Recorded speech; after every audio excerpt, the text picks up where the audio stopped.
ನಮಸ್ತೆ ಎಲ್ರಿಗೂ. ನಾನು ನಿಮ್ಮ ಜ್ಯೋತಿ ಪ್ರಕಾಶ್. ನಾನು ಹೇಳಿದ್ದೆ, ಅಮ್ಮ ಹೇಳಿದ 8 ಸುಳ್ಳುಗಳನ್ನ ಎಪಿಸೋಡ್ ವೈಸ್ ಓದ್ತೀನಿ ಅಂತ. ಸೊ ಅದಕ್ಕೆ ಇವಾಗ ಸಮಯ ಮತ್ತೆ ಕೂಡಿ ಬಂತು. ಪಾರ್ಟ್ 2 ಅಂದರೆ 2ನೇ ಕಥೆನ ಓದ್ತೀನಿ. ಅಮ್ಮ ಅನ್ನೋ ಒಂದು ಟೈಟಲ್ ಇದೆ. ನೋಡೋಣ ಬನ್ನಿ, ಕ್ಯೂರಿಯಾಸಿಟಿ ಇದೆ. ಜಸ್ಟ್ ಅಮ್ಮ ಅನ್ನೋ ಒಂದು ಟೈಟಲ್. ಅಮ್ಮ ಅನ್ನೋ ಒಂದು ಮಾತು ಇದೆಯಲ್ಲ, ಪದ, ಅದಕ್ಕೆ ಭಾವನೆಗಳಿಗೆ ಮೀರಿದ್ದಲ್ವಾ.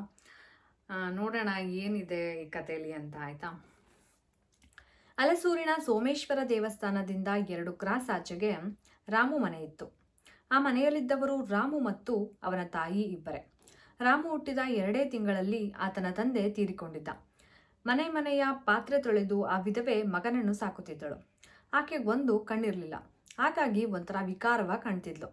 ಆಕೆ ಎಲ್ಲಿಗಾದರೂ ಹೊರಟೆ ಸಾಕು, ಎದುರಾದ ಜನರೆಲ್ಲ ಅಯ್ಯಯ್ಯೋ ಕುರುಡಿ ಬಂದ್ಲು ಕುರುಡಿ ಅನ್ನುತ್ತಿದ್ರು. ಆಕೆ ಇದನ್ನೆಲ್ಲ ಕೇಳದಂತೆ ಇದ್ಬಿಡ್ತಿದ್ಲು. ಒಬ್ಬನೇ ಮಗನಲ್ವೇ, ಅವನನ್ನು ಚೆನ್ನಾಗಿ ಓದಿಸ್ಬೇಕು, ಅವನು ಕೇಳಿದ್ದನ್ನೆಲ್ಲ ಕೊಡಿಸ್ಬೇಕು, ದಿನ ಅವನನ್ನು ಶಾಲೆ ಕರೆದೊಯ್ದು ಟಾಟಾ ಸಿಯು ಬಾಯ್ ಬಾಯ್ ಹೇಳಿ ಹಿಂದಿರುಗಿ ಬರಬೇಕು ಅಂದು ಆಕೆಯ ಬಯಕೆಯಾಗಿತ್ತು. 10 ಮಂದಿ ಆಕೆಯನ್ನು ಕಾಡಿಬೇಡಿ ಒಂದಿಷ್ಟು ದುಡ್ಡು ಹೊಂದಿಸಿ ಮಗನನ್ನು ಸ್ಕೂಲಿಗೆ ಸೇರಿಸಿಯೇ ಬಿಟ್ಟಳಾಕೆ. ಆದರೆ ಈ ರಾಮು ಅಮ್ಮನ ಬಗ್ಗೆ ಚಿಕ್ಕಂದಿನಿಂದಲೇ ತಿರಸ್ಕಾರ ಬೆಳೆಸಿಕೊಂಡ. ಅಮ್ಮ ಕುರುಡಿ ಎಂಬುದೇ ಅವನ ತಿರಸ್ಕಾರಕ್ಕೆ ಕಾರಣವಾಗಿತ್ತು. ಅದೊಂದು ದಿನ ಈ ಪಾಪದ ಹೆಂಗಸು ಶಾಲೆಯ ಗೇಟ್ನವರೆಗೂ ಬಂದು, ಕಂದ ಹುಷಾರ್ ಕಣಪ್ಪ, ಟಾಟಾ ಸಿ ಯು ಅನ್ನುತ್ತಿರುವಾಗಲೇ ಅಲ್ಲಿದ್ದ ಹುಡುಗರೆಲ್ಲ, ರಾಮು ಏನೋ ಇದು, ನಿಮ್ಮ ತಾಯಿ ಕುರುಡಿನೇನೋ ಅಂದ್ಬಿಟ್ರು. ದೇವ್ರೇ, ಭೂಮಿ ಈಗಲೇ ಬಾಯ್ ಬಿಡಬಾರ್ದೆ ಅಂದ್ಕೊಂಡ ರಾಮು. ನಂತರ ಅಮ್ಮನೆಡೆಗೆ ಬಂದು ತಿರಸ್ಕಾರದ ನೋಟ ಬೀರಿ ಶಾಲೆಗೆ ಹೋಗ್ಬಿಟ್ಟ. ಶಾಲೆಯಿಂದ ಹೊರಬರುವ ಹೊತ್ತಿಗೆ ರಾಮು ಒಂದು ನಿರ್ಧಾರಕ್ಕೆ ಬಂದಿದ್ದ.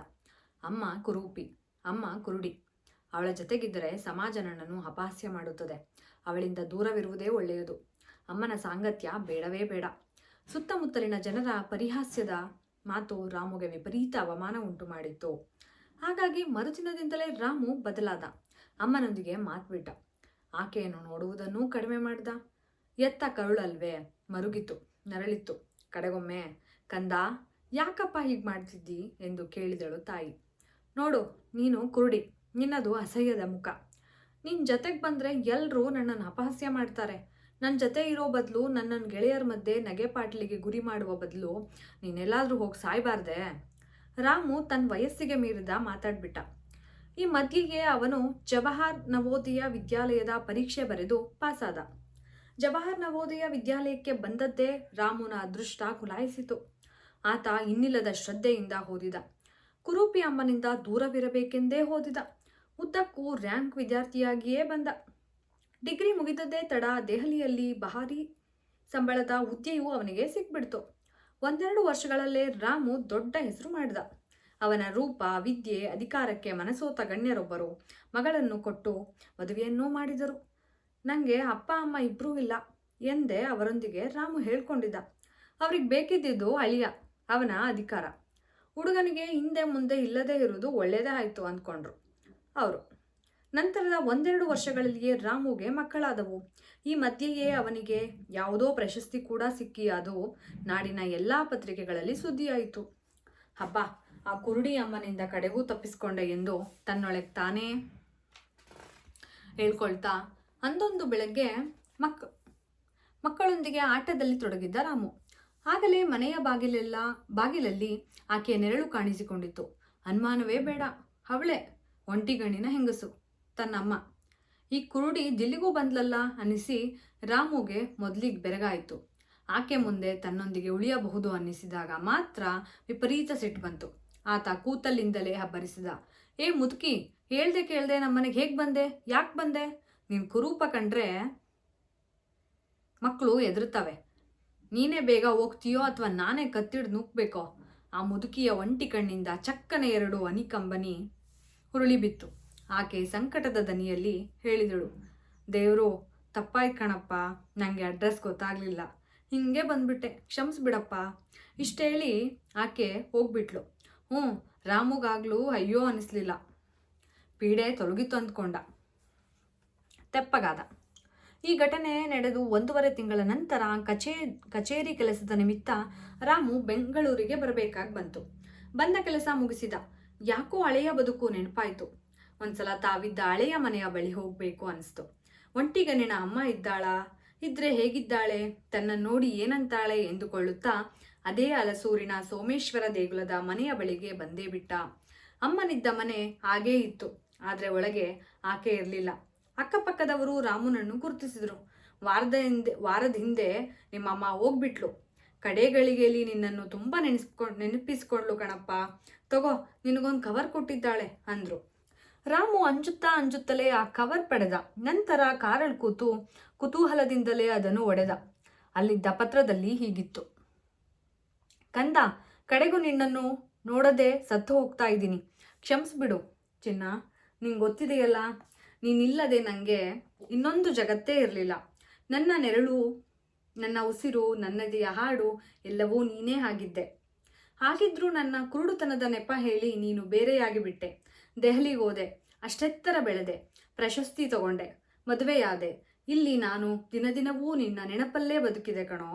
ಕಡೆಗೂ ಒಮ್ಮೆ ನಿನ್ನ ಬದುಕು, ನಿನ್ನ ವೈಭವ, ನಿನ್ನ ಸಂಸಾರವನ್ನು ಕಣ್ತುಂಬಾ ನೋಡೋಣ ಅನ್ನಿಸಿ ಒಕ್ಕಣ್ಣಿನ ನಾನು ಸೀದಾ ದೆಹಲಿಗೆ ಬಂದೇ ಬಿಟ್ಟೆ.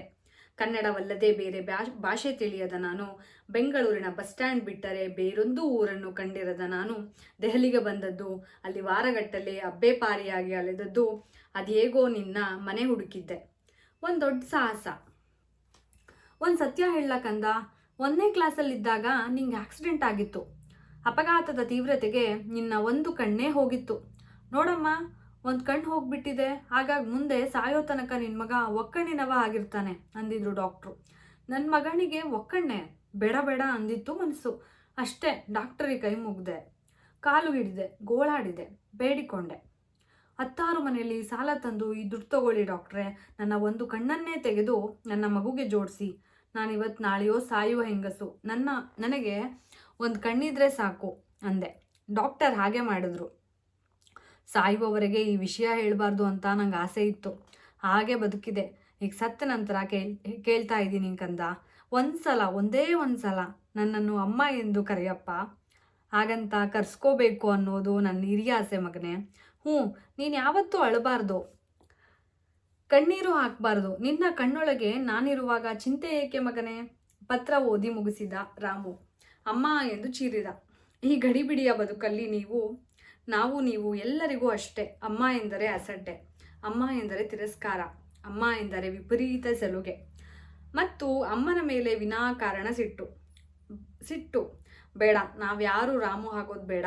ಆತನ ಅಮ್ಮನಿಗೆ ಒದಗಿದ ಕಡು ಕಷ್ಟ ನಮ್ಮ ಅಮ್ಮಂದಿರ ಕೈ ಹಿಡಿಯುವುದೂ ಬೇಡ. ಎಷ್ಟು ಚೆನ್ನಾಗಿದೆ ಅಲ್ವಾ? ಲೈಕ್ ಏನು ಹೇಳೋದು, ಅಮ್ಮನ ಪ್ರೀತಿ ಹಾಗೆ ಅಲ್ವಾ? ಓವರ್ವೆಲ್ಮ್ಡ್. ನನಗೇನು ಪದ ಬರ್ತಾ ಇಲ್ಲ. ಮೇ ಬಿ ಕತೆನೇ ನಿಮಗೆಲ್ಲ ಅರ್ಥ ಆಗಿರುತ್ತೆ. ಮೇ ಬಿ ಈ ಥರ ಕತೆಗಳನ್ನ ಇವಾಗಿನ ಜನ್ರೇಷನ್ ಮಕ್ಕಳಿಗೆ ಹೇಳ್ಕೊಡ್ತಾ ಇರ್ಬೇಕನ್ಸುತ್ತೆ. ನಂಗೆ ಗೊತ್ತಿಲ್ಲ, ನಿಜ ನನ್ನ ಕಣ್ಣಲ್ಲಿ ನೀರು ಬಂತು ಕತೆ ಓದಿದ್ರೆ. ಯಾರಿಗೆಲ್ಲ ಇಷ್ಟ ಆಗಿದೆ ನಂಗೆ ಗೊತ್ತಿಲ್ಲ. ನನಗಂತೂ ಈ ಕತೆ ತುಂಬ ಇಷ್ಟ ಆಯಿತು. ಇವಾಗಿನ ಜನ್ರೇಷನ್ ಮಕ್ಕಳಿಗೆ ಈ ಕತೆ ಅವಶ್ಯಕತೆ ತುಂಬ ಇದೆ, ಆಯಿತಾ?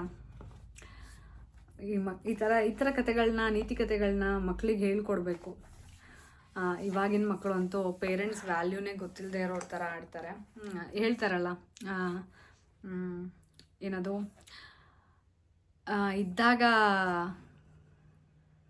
ಅದೇನೋ ಒಂದಿದೆ ಡೈಲಾಗು,